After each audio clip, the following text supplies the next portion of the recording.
దీంతోపాటు విద్యుత్ శాఖకి సబ్సిడీ ఇవ్వాల్సింది అది రాష్ట్ర ప్రభుత్వ ఖజానా నుంచి చెల్లించాల్సినటువంటిది నిర్ణయం తీసుకుని 500 కోట్ల రూపాయలని విడుదల చేయడానికి కూడా ఈరోజు నిర్ణయం తీసుకోవడం జరిగింది.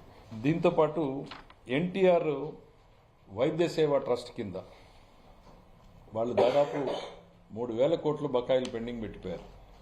సో దాన్ని కంటిన్యూస్గా మేము పేమెంట్ చేస్తా ఉన్నాం. ఈరోజు ఒక 400 కోట్లు రిలీజ్ చేయాలని చెప్పేసి నిర్ణయం తీసుకోవడం జరిగింది. దాంతోపాటు మెడిసిన్స్ అండ్ డ్రగ్స్కి సంబంధించి మరొక 100 కోట్ల రూపాయలని విడుదల చేయాలని చెప్పి కూడా నిర్ణయం తీసుకోవడం జరిగింది. సో టోటల్గా దగ్గర 6,700 కోట్ల రూపాయలకు సంబంధించినటువంటి నిధుల్ని ఇవాళ విడుదల చేయడం జరుగుతుంది. వివిధ వర్గాల ప్రజానీకానికి విడుదల చేయడం జరుగుతోంది. పండుగ అనేటువంటిది ప్రతి ఇంట్లోనూ జరగాలి అనేటువంటిది మేము భావిస్తున్నాం. ప్రతిరోజు పండుగ కావాలనేంత వరకు కూడా మేము పనిచేస్తూనే ఉంటాం.